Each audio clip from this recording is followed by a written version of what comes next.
Beatrice Ashcote did not weep the morning her brother had their late mother's rosewood writing box carried down to the box room among the broken chairs, and told a housemaid she might have it for kindling. She stood at the top of the servants' stair and watched two men take it down, and she said nothing. The box had sat on her mother's desk for 30 years. Now it went among the split cane and the chair with 3 legs to wait for the fire. That was the small thing. The large thing came later.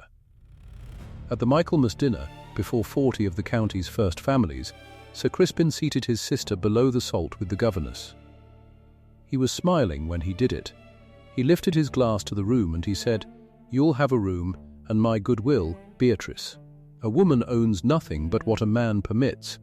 40 faces turned to look at her. She did not cry. She folded her hands in her lap and let them look. So the next morning she went down to the box room. She took back the shabby box he had thrown away, and she unlocked the one document he had never troubled himself to read. If you've ever been treated as invisible by your own family, this story is for you. Before I go on, do something for me. Tap subscribe, so a woman who was told she owned nothing gets to finish her story in your ear. And leave a comment with the town you're watching from tonight. Just the name of your town. I want to see how far this story travels before it's done. Now, let me tell it to you the way it happened. Wexholt Hall had been in the Ashcote name 4 generations, and I had run its still room and its accounts since I was 19. I am telling you this from a distance now. Years have gone by. The anger has cooled into something I can hold in my hand and turn over, like a coin, and set down again. But I remember every hour of it. I remember the cold in the north wing, and the shape of my mother's signature, and the exact weight of a smile meant to shame me. Let me lay it out for you plain, the way it truly was, from the beginning. My name is Beatrice Ashcote. When this begins, I am 31, unmarried, and I have buried both my parents inside 2 years. Our house stands above the village of Marden Cross, in Shropshire, and the year is 1868. I want you to see the house first, because the house is the whole of it. Grey stone, a long avenue of limes, a walled garden gone half to seed by the end, because there was no money to keep the men on. Farms below it, and tenants on the farms, and every one of those tenants I knew by name, and by their children's names, and by which of them was behind on the Lady Day rent and why. I knew all of it because I ran all of it. That is the part the county forgot to notice. My father, Sir Edmund, was a kind man and a poor manager. When his health began to fail, the ledgers came quietly across the hall to me. I was 19. I learned the rents and the repairs and the timber sales and the wages. I learned which field wanted draining and which roof wanted slating, and which widow in the bottom cottage was to have her rent quietly forgotten and never spoken of. 10 years of it. I did not resent it. It was mine to do, and I did it. And I did it well. Then my mother took ill.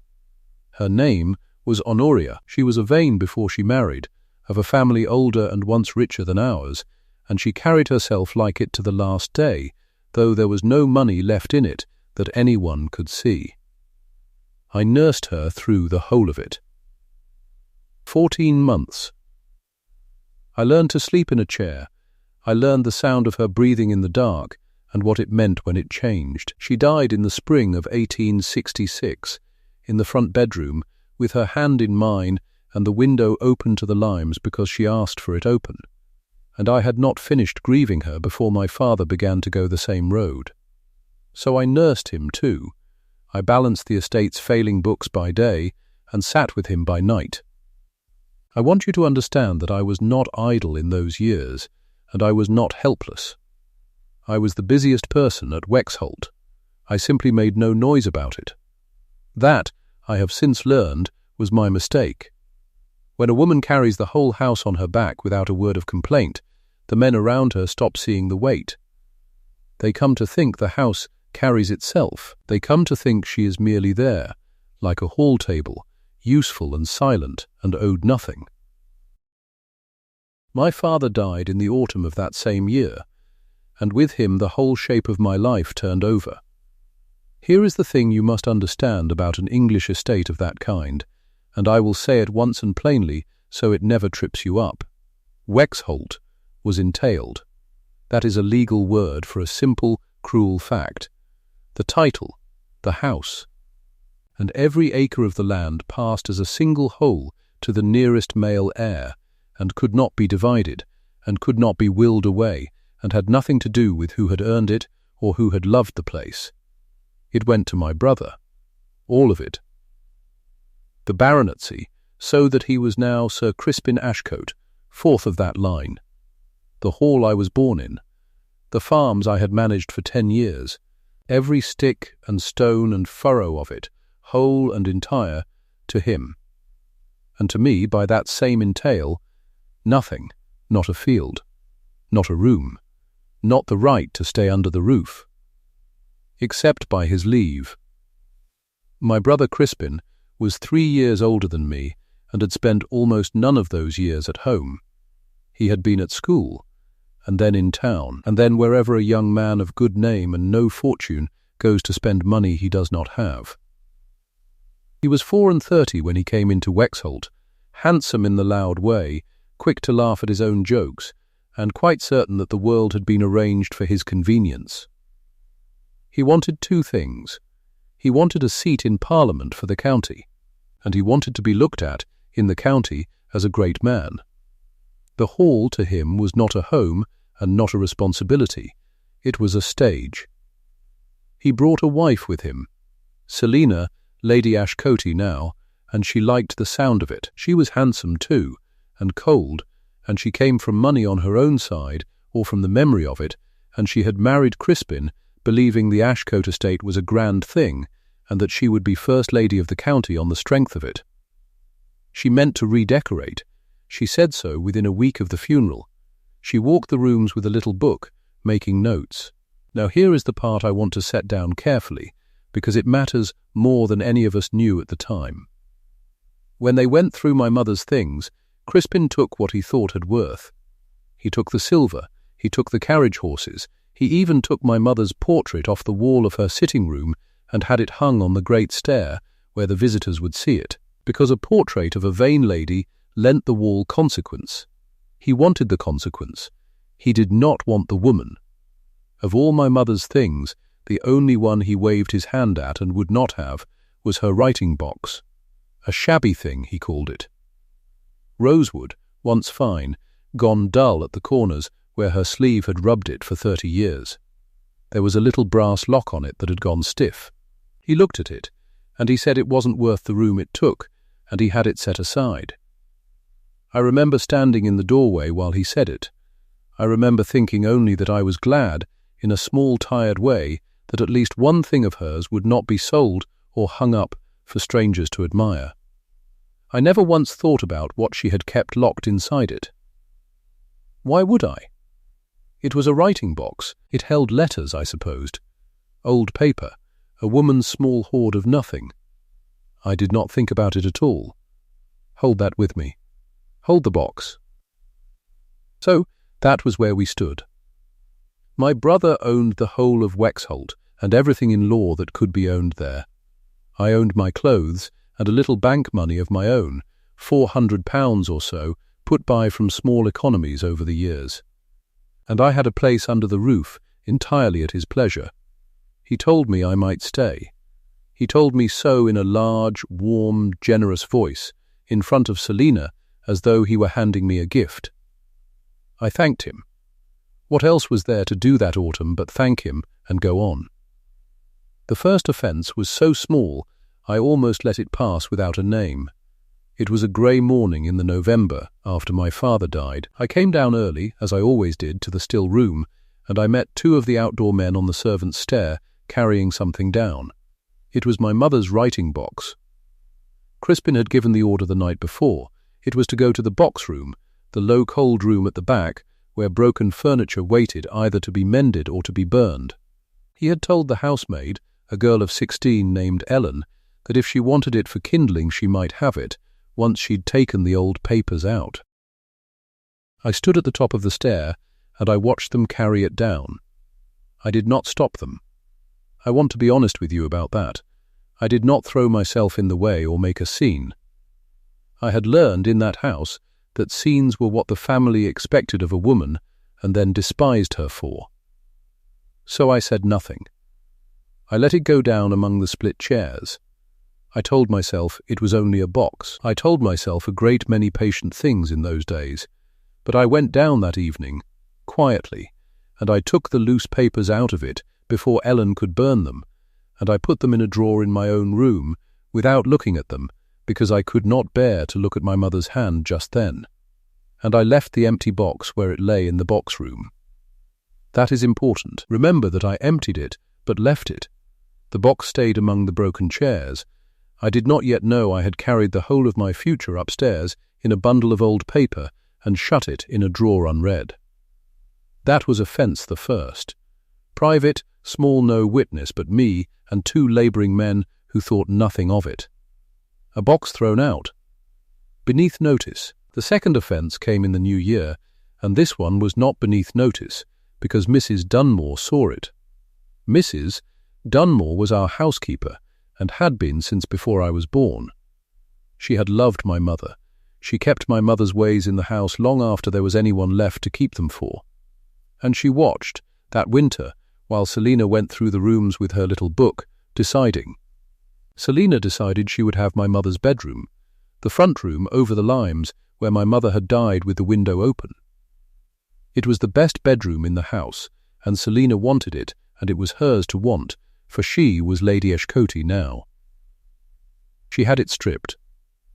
The old hangings came down, the bed I had sat beside for 14 months was carried out, and a new one, ordered from Shrewsbury, carried in. Fresh paper on the walls, pale and cold and fashionable. She was pleased with it. She said it had been very dark and old before. And I was moved. Not asked. Moved, my things were carried, while I was out visiting a sick tenant, from the good south room I had always slept in, up to the north wing. If you have never lived in an old stone house, you cannot know what the north wing means. It means the side the sun never warms. It means damp in the walls and cold in the floor, and a chimney that has not drawn properly in 40 years. It is where you put a poor relation you are ashamed of, but cannot quite turn out of doors. That is where they put me. I came home in the dusk and found my room stripped and my clothes gone up 2 flights to a cold corner, and I stood in the north passage, not knowing quite what to do with my own face, and Mrs. Dunmore came and stood beside me. She did not fuss. She was not a fussing woman. She looked at the mean little grate and the narrow bed and the window that rattled, and she said one thing to me, low, so the others would not hear. Your mother would not have stood for it, miss, that was all. But I have carried it my whole life, because it was the first time anyone in that house had said aloud what was being done to me, and named it wrong. I did not answer her. If I had opened my mouth I would have wept, and I had decided a long time before that they would not see me weep in that house. But I took her hand once and pressed it, and she pressed mine, and we understood one another. Remember Mrs. Dunmore, she saw the second thing. There would be a day when what she saw would matter. Now I must tell you the piece that Crispin himself never bothered to understand, though it was laid out for him in plain figures by a man he was paying to explain it. That same winter, old Mr. Ransom came out from Shrewsbury to settle my father's affairs. Josiah Ransom had been the family's solicitor for 40 years, and a trustee besides, and he was one of those dry, exact, quiet old men who have read every paper in a family's history and forgotten none of it. He came to go through the estate standing with the new baronet. I was not asked to be present. Of course I was not, but Ransom, who knew very well who had kept the books for 10 years, made a point of walking with me in the cold garden afterward and telling me how things truly stood. He thought I ought to know. He was right. Wexholt, he told me, was mortgaged. Heavily, There were charges on the land amounting to £18,000 held by the Marden and County Bank, taken on over the years by my father to keep things afloat. £18,000. The rents of the whole estate, in a good year, barely covered the interest on that debt and the wages and the repairs together. There was, he told me plainly, almost nothing over. The land looked grand, and it produced next to nothing that was not already spoken for. Wexholt was a house that lived, and had lived for years, right on the very edge of what it could pay. I asked him, because I had kept those books and I knew the shape of them, how it had ever been managed at all, and he looked at me for a moment in a way I did not then understand, and he said only that there had always been other resources in the family, and that we would speak of it again another day. I let it pass. I had 100 griefs closer to hand that winter than the long history of the family's money. Crispin, when Ransom laid the 18,000 before him, waved it away. I had this from Ransom later, word for word, and it is worth your keeping. My brother leaned back and said, "Easily, the fortune will cover it." The fortune. He said it the way a man says a thing he has always assumed and never examined. He believed, you see, that where there was a great old name and a great old house, there must somewhere be a great old fortune to match, and that it had come to him along with everything else, because everything else had come to him. He did not ask where the fortune was. He did not ask whose it was. He did not ask to see a single figure of it. He simply knew, in the lazy certain way of a man who has never had to count, that it was his and that it would answer. He never asked whose fortune.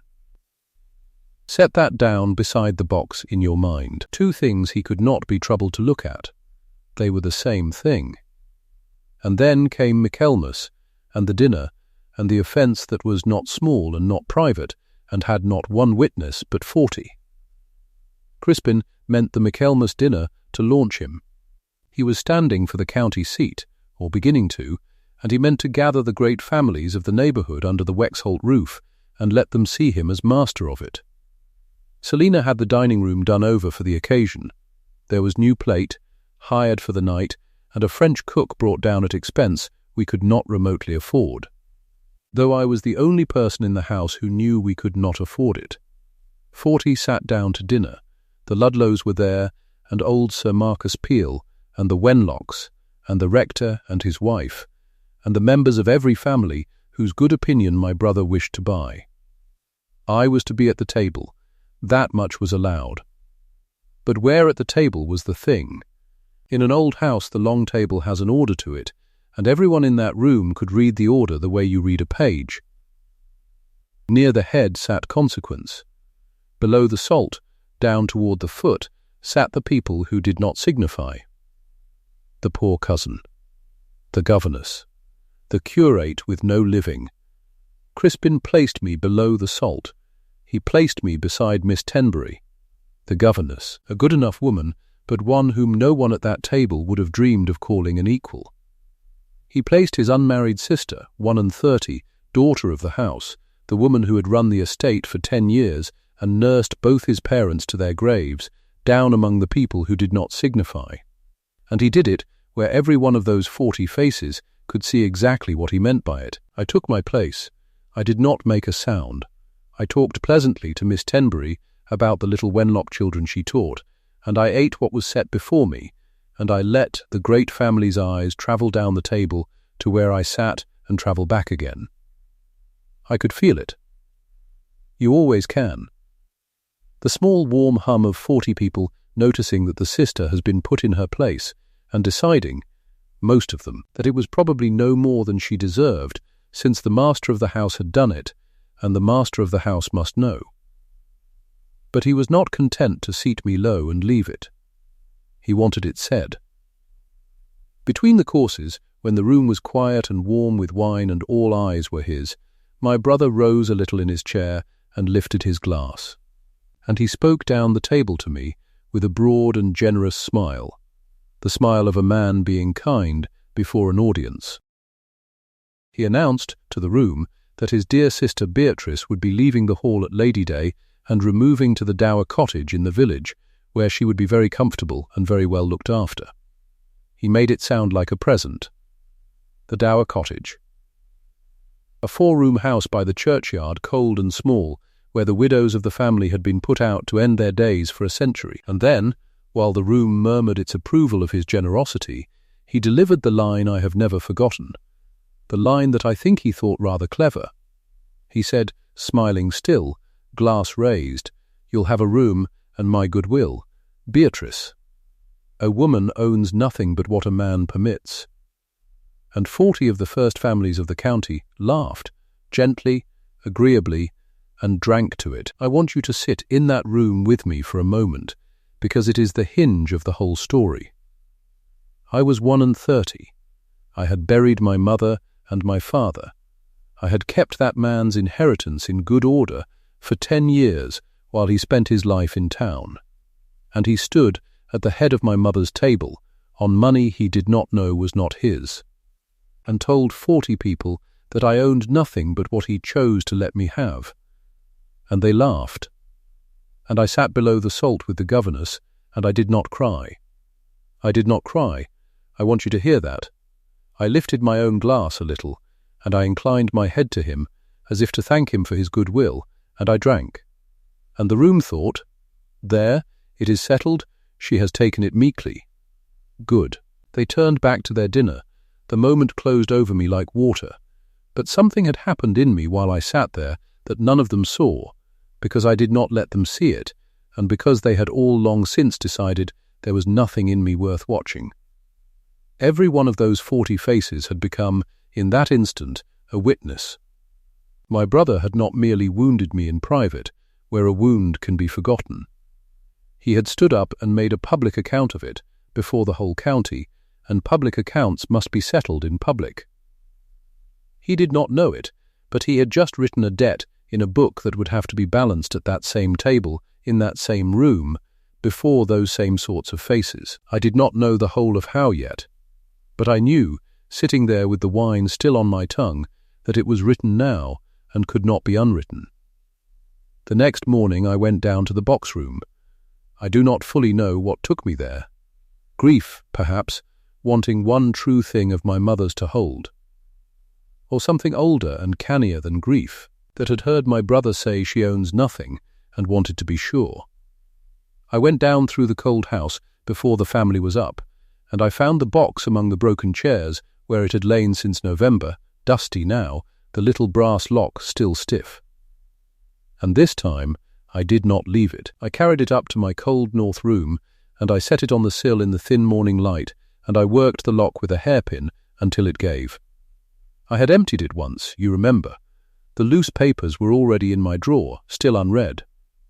But a writing box of that age is a made thing, a clever thing, and my mother's had a false bottom under the tray, a shallow drawer that sat flush and unseen. I had never known it was there. My fingers found the little catch by accident, feeling along the wood, and the base lifted, and under it lay a single folded document, stiff parchment, tied with a faded ribbon, and it had lain there flat and hidden the whole time the box sat among the kindling, with a housemaid told she might burn it. I untied the ribbon, I unfolded it on my knee, and I read, in the formal hand of 1834, the marriage settlement drawn up between the family of Honoria Vane and the family of Edmund Ashcote on the occasion of their wedding. I read it 3 times before I let myself believe the plain sense of it. I made myself go slowly, word by legal word, because I did not trust my own hope. And then I sat very still on the edge of the narrow bed in the cold, and I understood at last what my mother had kept locked in a shabby box that my brother had thrown out for firewood. My mother had not come to her marriage poor.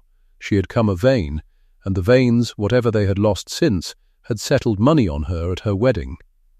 The sum was there in the ink before me, £42,000. £42,000, in consols, in the government funds. And the settlement did not leave that money loose for a husband to spend or a son to inherit. It tied it up. It settled that fortune, in the careful iron language of the law, upon the daughter of the marriage. Upon the daughter. Upon me. Not a legacy in a will that a new master of the house might overturn or contest or waive away. A separate estate. Money settled irrevocably, held in trust, and mine in law from the moment of my father's death, whatever the entail did with the house and the land. The entail took the acres to Crispin. It could not touch a single pound of this, because this had never belonged to the estate at all. It had been my mother's, held apart, and now it was mine, held apart, and my brother did not know it existed, because the one paper that said so had lain hidden in a box he had ordered, carried out for kindling. £42,000. Do you understand what I understood, sitting there in the cold? The whole of Wexholt was mortgaged to 18,000. The estate could barely pay the interest. My brother had £18,000 of debt on land that made him nothing, and £18,000 of debt he thought some vague family fortune would answer. And the fortune was real. The fortune existed exactly as he had lazily believed it did. But it was not his. It had never been his. It was sitting, this whole time, in the funds, in my name, and it was more than twice the size of every debt on the place. He had told 40 people that I owned nothing but what he permitted. And I had gone downstairs the next morning and found, in my dead mother's discarded box, that I was one of the richest women in the county, and that he was a poor man on a mortgaged estate who did not yet know he was poor. I did not tell a soul that day. I refolded the parchment and I tied the ribbon, and I sat with it a long while. And then I sent, quietly, for Mr. Ransom. He came out from Shrewsbury within the week, and I received him in the cold north sitting-room where no one thought to disturb us, and I laid the settlement on the table between us. And that dry old man read it, and looked up at me over his spectacles, and I saw something move in his face that I had not seen there before.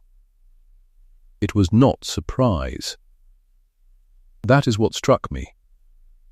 He was not surprised. "So she kept it," he said, half to himself. "Your mother, I always wondered where it had gone." He had known. He had drawn related papers as a young clerk.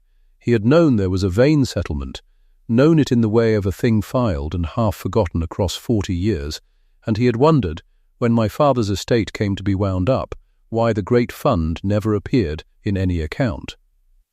Now he knew. My mother had held the deed herself, in her own box, on her own desk, all her married life. Whether my father had forgotten it, or agreed to leave it be, or simply never had the managing of it, Ransom could not say. But the effect was plain, and it was solid, and it would stand up in any court in England. The money was in the funds. It was mine. It had been mine since the hour my father died. And no soul living but the two of us in that cold room knew it. I asked him then the question I had been turning over for a week. I asked him what could be done with such a sum. Not to hoard it. I had already begun, that week, to think of a use for it, though I hardly dared shape the thought. I asked him about the estate's own debts, the £18,000 of mortgages on Wexholt, held by the Marden and County Bank. And Ransom, watching me carefully now, told me the thing that closed a door in my mind and opened another. A bank, he said, does not hold a mortgage for love. It holds it for the interest, and it would gladly be rid of it, at fair value, to any solid buyer who cared to take it on. The Marden and County Bank would, without the least hesitation, sell the Wexholt mortgages, the whole £18,000 of them, to a private party of good standing who came with the cash in hand. It was done every day. It was the most ordinary transaction in the world. I sat very still while he said it, because I understood at once entirely what he was telling me, though neither of us yet said it aloud. If the bank would sell my brother's mortgages to anyone with the money, then it would sell them to me, and if it sold them to me, then I would hold them. I would be the one to whom the £18,000 was owed. I would be the one who could call it in. The land Crispin had taken, whole and entire, by the iron law of the entail, the land he had stood up before 40 people to boast himself master of, would be charged, root and branch, every field and every farm and the very stones of the hall, to the sister he had seated below the salt and told owned nothing. I did not say it. Not that day. I only thanked Mr. Ransom and asked him to make certain inquiries of the bank very quietly on my behalf, and to say nothing to anyone at all. He gathered his papers and rose to go. At the door he paused and looked back at me in my cold borrowed room, and he said, in that dry, precise voice, "Your mother, Miss Beatrice, was a good deal cleverer than the county ever gave her credit for. I begin to think you take after her." Then he was gone down the drive in the November dusk, and I was alone with the settlement and the beginnings of a plan I had not yet let myself fully see. And through the wall I could hear, faint and warm, the sound of my brother's house going on without me. Selina's new pianoforte in the redecorated drawing-room.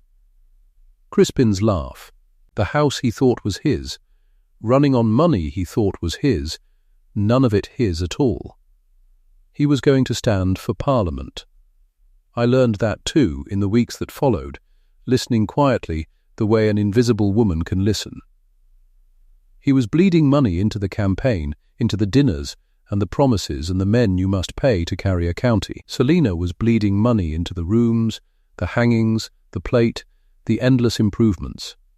And somewhere in there, I would soon learn, my brother had put his name to a private note of hand, £3,400, borrowed at hard terms from a lender called Halloway, due in 90 days. 90 days. He was mortgaging his own future to look like a great man in the present.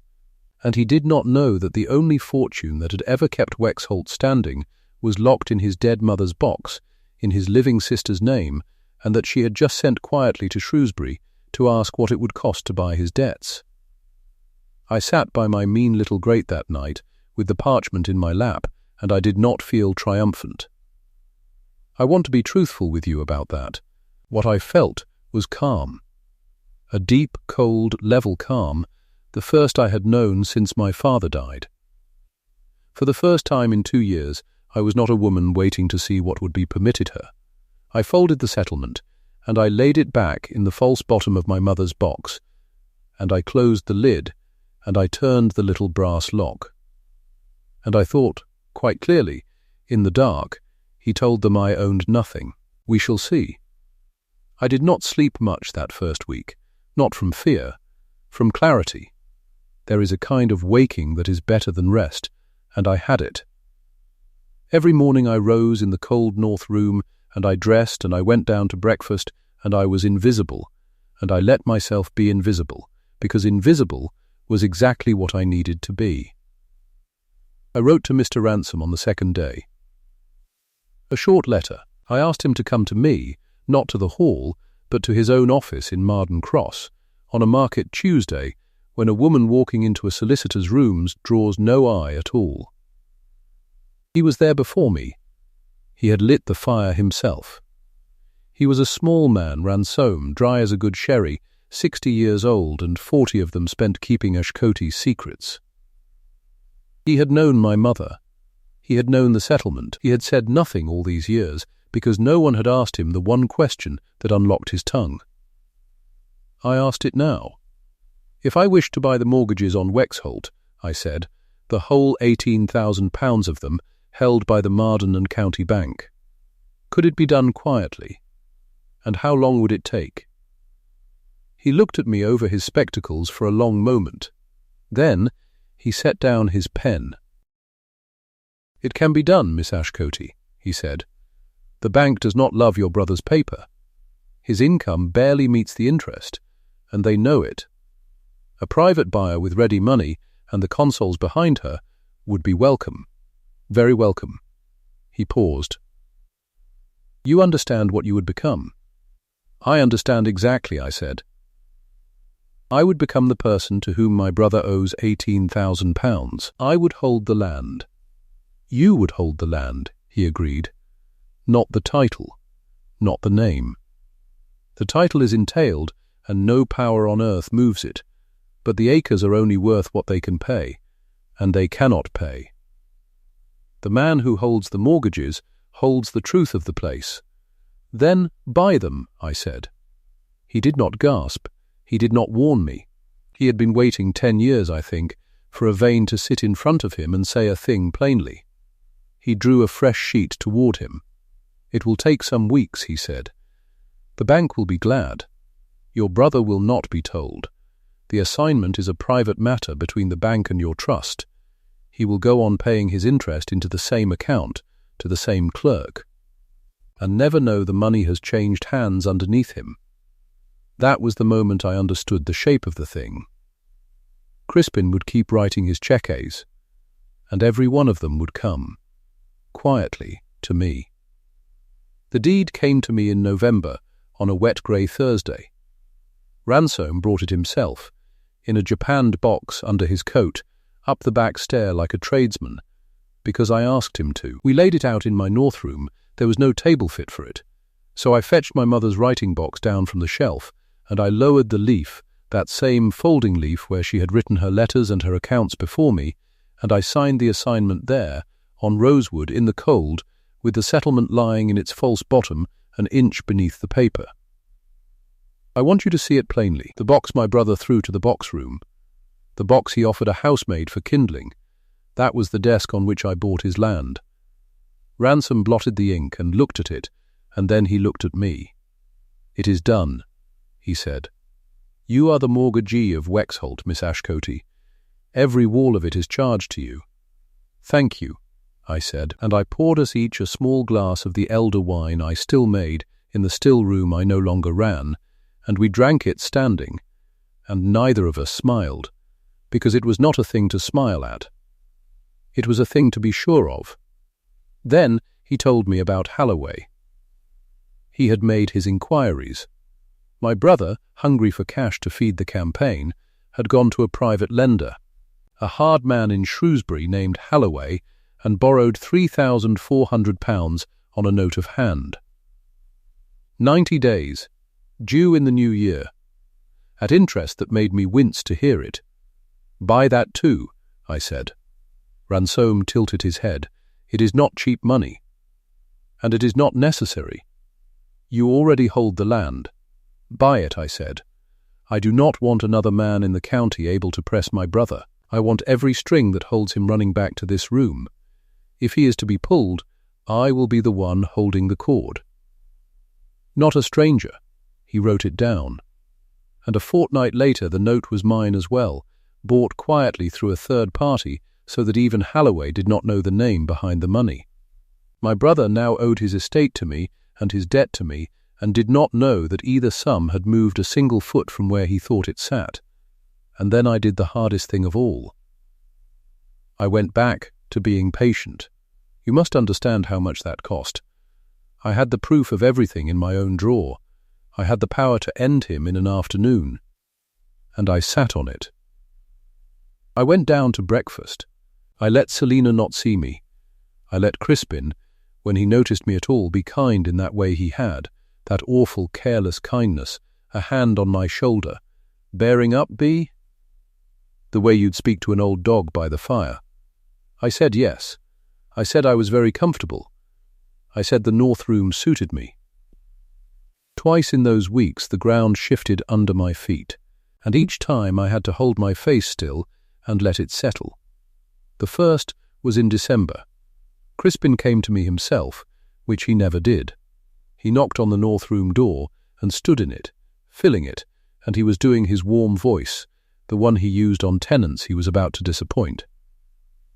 "Bee," he said, "I want to talk to you sensibly, as a brother should. About Mother's little settlement." My heart went very quiet. I kept my hands in my lap. "There was some small provision made for you, I understand, in the old marriage articles. A few £100, Ransom tells me. A spinster's pin money." He smiled. "Now the estate is stretched just at present, with the election and one thing and another. It would be a great kindness, and only sensible, really, if you were to sign that little sum over into the general fund. Keep it all in the family. I'd see you never wanted for anything, of course. You have my word. A few £100. Ransom, canny old fox, had let him believe it was a few £100. Crispin had never read the settlement. He was standing in my doorway asking me to gift him a fortune he thought was a trifle, to help him pay the interest on a mortgage he did not know I already held. I looked at the floor, the way a timid woman looks at the floor. I should have to ask Mr. Ransom, I said, small and doubtful. I don't understand these things, Crispin. Papa always said I hadn't a head for the law. His face did something between relief and contempt. Contempt won, as it always did. Of course you must ask Ransom. Good girl. He'll tell you it's the sensible thing. He patted the door frame as if it were my head, and he went off down the passage. Satisfied, whistling, I sat quite still until his footsteps faded. Then I let out my breath. He took my caution for weakness. Every time he took my caution for weakness. It was the one thing about me he had ever been perfectly consistent in believing, and it was the thing that was going to undo him. The second shift came in January, and it was worse, because it came from a direction I could not steer. Selina held a ball. A great one. To announce the campaign, really, though it was dressed as a private entertainment. The new hangings were up, the crimson ones, in my mother's old rooms. The pianoforte. Wax candles by the hundredweight, where my mother had burned tallow to save the estate. Champagne, a supper that must have cost what a tenant paid in rent for a year. And all of it, every glass and every candle, charged in Crispin's mind to the rents of Wexholt, and in truth charged to nothing at all but my forbearance, because the rents did not cover the interest, and the interest was owed to me, and I was choosing, month by silent month, not to press it. I was not invited to the ball, you understand. I was in the north wing. But Mrs. Dunmore came up to sit with me, the way she did, and she brought me a plate from the kitchen, and she told me the talk of the servants' hall. And she told me the thing that stopped my heart the second time. Halloway's man had come.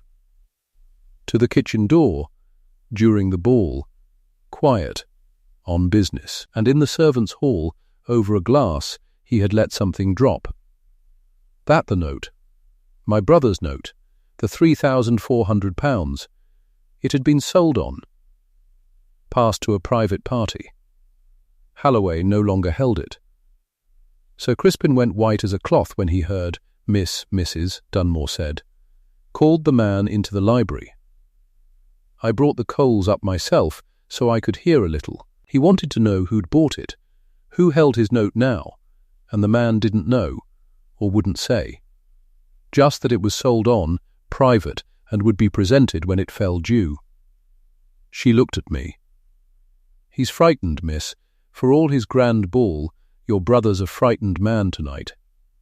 I made my face into nothing. I said, how strange.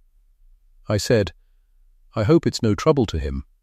And Mrs. Dunmore looked at me a beat too long, the way she had looked at me the day they moved me to this wing, and she said, very quietly, your mother had a great deal of patience too. Miss. Folk mistook it, in her, same as they mistake it in you. I did not answer that. I could not answer that. But I have never forgotten it. She knew. She did not know what, but she knew. And she said nothing to anyone, ever, because she was my mother's woman before she was anybody's, and some loyalties do not die with the person they were made to. So there it was. The note was armed, and Crispin knew a stranger held it, and could not learn who. The trap was fully built now. I had only to wait for the day. It came in February. Lady Day loomed, the quarter when rents fell due, the same Lady Day by which Crispin had decreed I should remove myself to the dower cottage. And the note fell due before it. He learned the whole of it in a single terrible week, that the private party who held his note also held, it emerged, the mortgages on the land. That one person, one unknown hand, could call in £3,400 and £18,000 together, and foreclose on Wexholt inside the quarter. That the title he wore and the acres he lauded and the very roof over the crimson hangings could be taken out from under him by a creditor he could not even name. And that was when my brother came to me the last time. The fourth time. The worst. He did not knock warmly. He came in grey and sweated, and he shut the door, and he sat down on the edge of my one hard chair, without being asked, and he put his head in his hands. "B," he said, "I'm in trouble." I said nothing. I let him speak. He told me a version of it. Not all. He was too proud for all. But enough. A note he couldn't meet. A creditor he couldn't find. The bank grown cold. The campaign a stone round his neck. Selina's bills. And then he lifted his head, and he looked at me, and for the first time in 2 years my brother looked at me as if I were a person who might save him, and it was the ugliest thing I ever saw on his face. Because it was not love. It was calculation, wearing love's clothes. "You'll not go to the dower cottage," he said. "I've been hasty about that. Cruel. Even. Stay in the hall. Of course you'll stay in the hall. You're my sister. But B, I need you to help me now. As family." "How?" I said. And he laid it out. 2 roads, and he did not seem to hear how monstrous either one was. The first. There was a man, a moneyed man, a creditor of his in fact, older, a widower, who might be brought to marry me if a settlement were made, and the man's money would clear the estate. "He'd treat you well," Crispin said. "You're not so young, B. You must be practical, and it would save us all." The second, or mother's settlement. "That little fund of yours. Sign it over to save the family name. It can't be much, but every 100 helps, and what's it to you, an unmarried woman? What do you want with money of your own? It's the name that matters. Wexholt matters. Sign it over and be the sister who saved us, and I'll never forget it. Sell myself to a stranger to save him. Or give him my mother's fortune to save him." Those were the 2 gifts he came to ask of the woman he had seated below the salt and told, before 40 families, that she owned nothing but what a man permitted. I looked at him a long time. "Let me speak to Mr. Ransom," I said. "I don't understand these matters, Crispin, but I'll speak to him. Come to me when he's settled the accounts, and we'll talk about what's to be done for the family." Relief flooded his face. He thought he had me. He thought the timid spinster would do the sensible thing, would sign the trifle over, or take the old widower, would rescue him the way she'd always rescued the accounts and the tenants and the parents nobody else would nurse. He stood, and he actually took my hand, and he pressed it, and he said, "You're a good girl, B. You always were." And he went out lighter than he came. That was the last time my brother was ever easy in my presence. I sat down and I wrote to Ransom. 3 lines. "Bring everything. Wednesday next. Let my brother gather his men." Because I did not want to do it quietly, you see. I had thought I would. For weeks I had thought the grace of the thing was to do it privately, to spare him. But no, he had done it before 40 faces. The debt he made me was made in public. It had to be paid in public, not shouted, not gloated over, but witnessed. The same table, the same county, justice that only a handful see is only a rumour. I wanted it counted. So I let Crispin call his rent audit dinner. It was his idea, and I let him think it stayed his idea.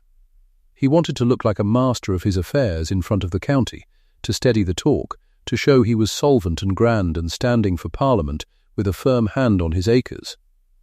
He gathered the bank's man from Marden and County. He gathered Halloway's agent, thinking to face down the mystery of the note before witnesses and shame it into the open.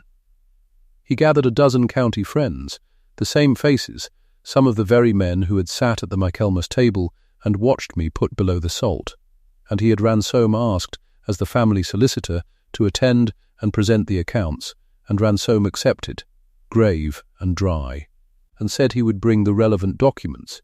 He did not tell my brother which documents. I dressed carefully that evening, not grandly.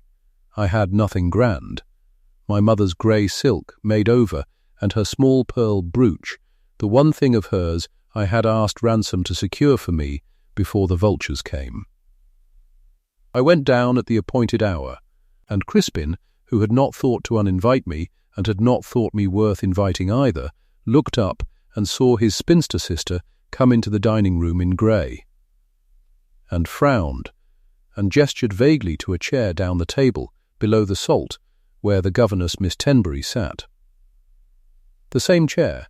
He put me in the same chair. He had learned nothing. I sat in it gladly. It was the perfect seat from which to watch the room turn. They dined. The talk was loud and false. Crispin was magnificent and frightened underneath it, and Selina glittered at the head of the table in a gown that had not been paid for, and the county ate his food and drank his wine and waited, some of them, I think, to see whether the Ashcotes were truly as grand as they pretended, or whether the crimson hangings were hung on air. Then the cloth was drawn, and the wine set on, and Crispin rose to make his little speech about the health of the estate. And before he could well begin, Mr. Ransom rose too, at the other end, and said in his dry, small voice that cut straight through the room, "By your leave, Sir Crispin. As trustee, there are 3 documents the company should perhaps see before you speak of the estate. It touches on who owns what. It will not take a moment." And Crispin, trapped by his own theatre, could not say no in front of the county. He waved a hand, expansive, sweating, "By all means, Ransom, nothing to hide here." Ransom laid the first paper on the cloth. The marriage settlement of Sir Edmund Ashcote and Honoria Vane, drawn in 1834, he said. Under it, the sum of £42,000 in the consolidated funds, the Vane money, was settled irrevocably upon the daughter of the marriage. Not upon the estate, not in any will. A separate estate, vesting in the daughter at her father's death. Absolute. That daughter is Miss Beatrice Ashcote. He let it lie. The fund has been hers in law these 2 years. The room went very still. 40 faces, or near it, turning slowly down the table toward the grey woman below the salt. Crispin laughed. It came out cracked. "A few £100 of pin money. Ransom, don't dress it up." £42,000, said Ransom in consols. "I have the certificates." He laid the second paper on the cloth. "The mortgages upon the Wexholt estate," he said. £18,000, formerly held by the Marden and County Bank. He looked mildly at the banksman, who had gone the colour of tallow. Assigned, in November last, to the trust of Miss Beatrice Ashcote. Miss Ashcote is, and has been these 3 months, the mortgagee of Wexholt. Every acre is charged to her. You could hear the fire, nothing else. Crispin's mouth was open.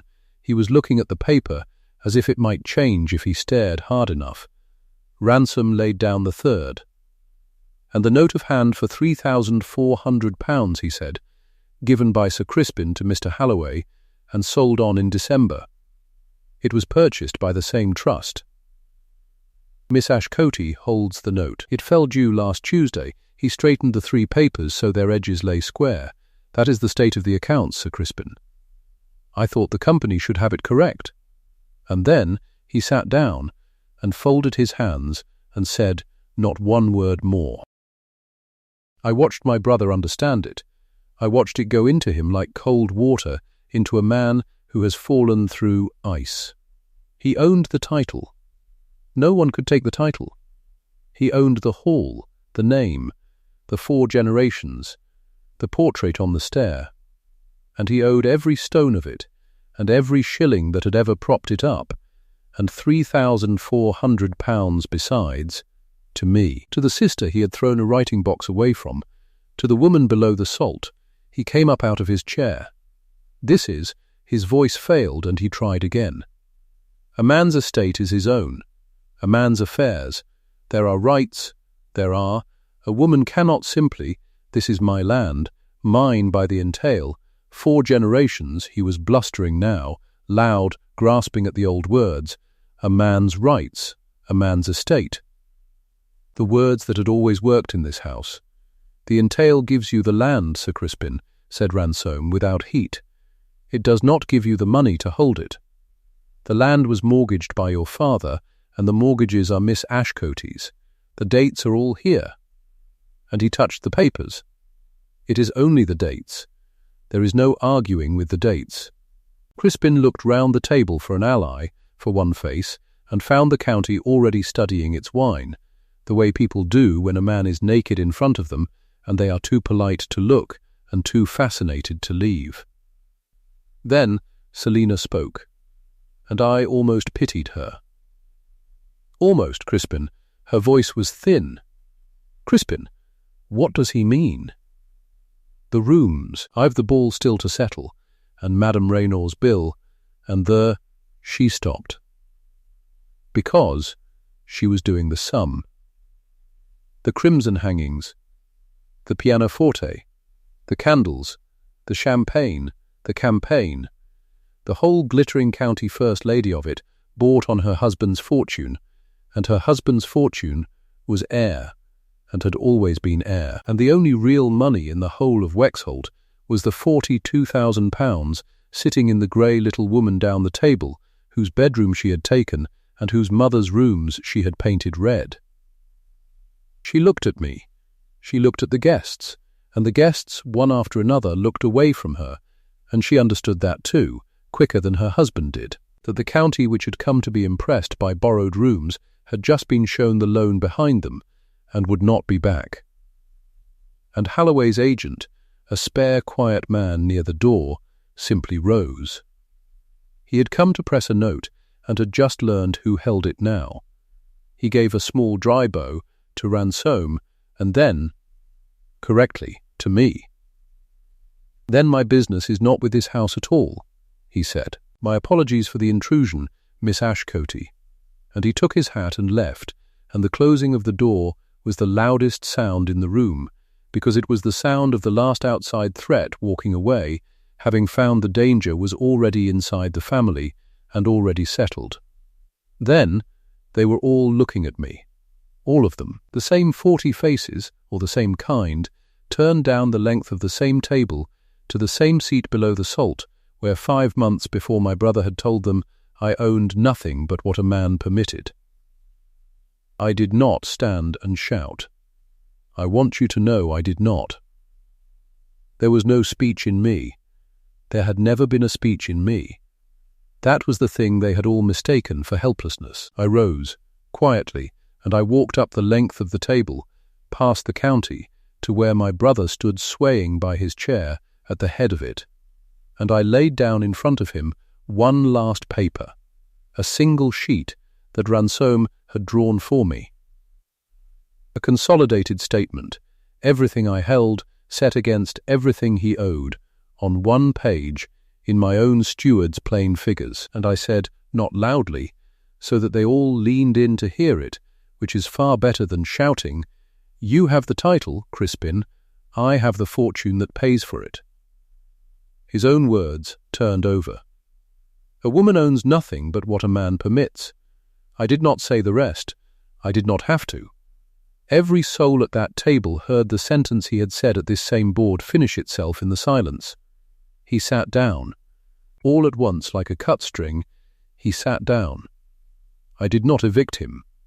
Hear me on that, because it is the whole of who my mother raised me to be. I could have.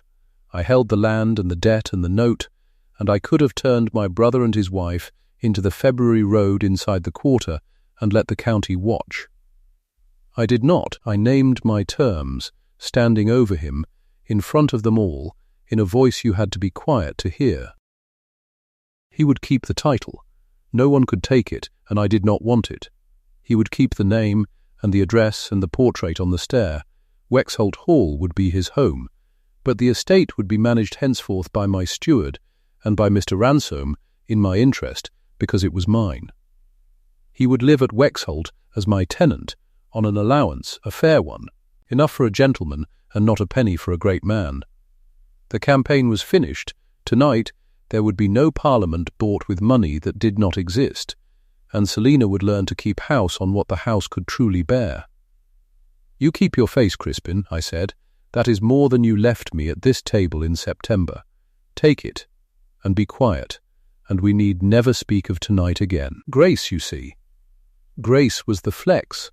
Anyone can throw a beaten man into the road. It takes something harder to leave him his dignity and take his purse, and to let the whole county watch you choose the harder thing. I gave him his face. I kept the fortune. And I walked back down the table to the low seat, and I finished my wine, because it was good wine, and I had, in a manner of speaking, paid for it. The county went home very quietly that night, and the talk that went with them was not the talk Crispin had gathered them to make. I will not pretend the months after were tender between us.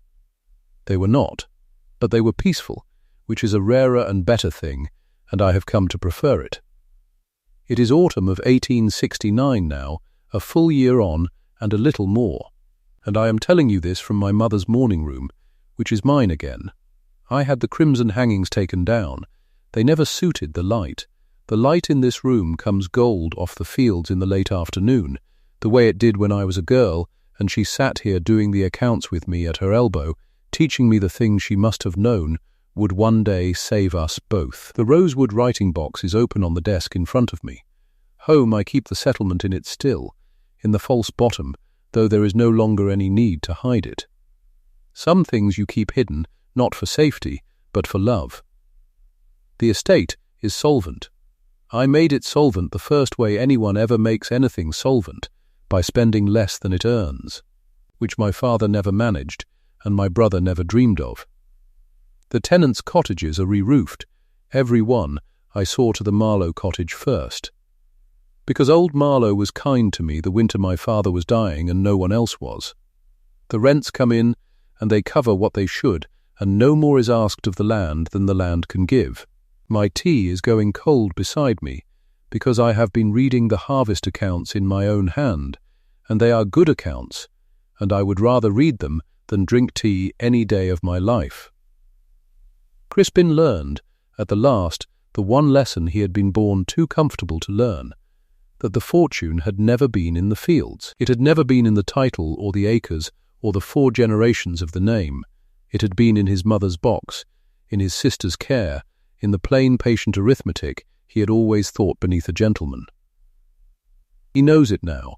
It has made him quieter, not kinder, quite, but quieter. And Selina found the county a great deal less eager to be impressed by rooms it had watched turn out to be borrowed. The invitations thinned. The first lady of the county project ended not with a battle, but with a slow, cold silence from the very people she had painted her walls to dazzle. She keeps a smaller house now, in her head as much as in fact, and I believe it does not suit her. And I find I am able to be sorry for that, without in the least regretting it. Crispin came to me last week. To this room. He knocked, and he waited to be asked, which he never used to do. He wanted an advance against next quarter's allowance. There was some scheme, some horse, some friend, it does not matter which, and I did the thing I have learned is the truest measure of whether you have really won, or only got even, which are not the same thing at all. I poured his tea. I let him sit in the good chair by the window in our mother's room. I heard him out, and then I told him, kindly and without any triumph in it, that there would be no advance, that the allowance was the allowance, because the estate could bear the allowance and no more, and that I would not lend against a future I was working to protect for both of us. I named the terms plainly the way Ransom taught me, so there was nothing to argue and nothing to resent, and I let my brother finish his tea, and stand and straighten his coat and walk out of the room with his dignity on, a baronet still, master of Wexholt Hall, in every eye but the one that counted, which was his own, and mine. He did not slam the door. That is how I knew it was truly over. He closed it softly, like a man in a house that is not quite his, and went down the stairs, and I turned back to my accounts. That is the whole of it. My brother took the title, and the house, and the land, every stone and acre and tenant of it, and stood at the head of the county and told 40 families that his sister owned nothing but what a man would permit her. And he was right in a way about most women in my England, and that is the part of this that is not a happy story at all, and I will not pretend it is. But he forgot to read one paper. He forgot the fortune was hers. He forgot that the patient are not the same as the powerless, though the whole world will keep mistaking the one for the other until a quiet woman lays 3 documents on a dinner table and lets the dates speak. So keep your box, whatever your box is. Keep it locked. Learn the arithmetic they think is beneath you, and when they seat you below the salt, do not weep and do not shout. Simply read the one paper they never troubled themselves to read. If you have ever been made to feel invisible in your own family, I would like to know you are out there. Tell me the town you are watching from, down below. I want to see how far this story travels. Every place it reaches is one more great by which some patient soul is sitting tonight, doing the quiet sum and beginning at last. To see the shape of a plan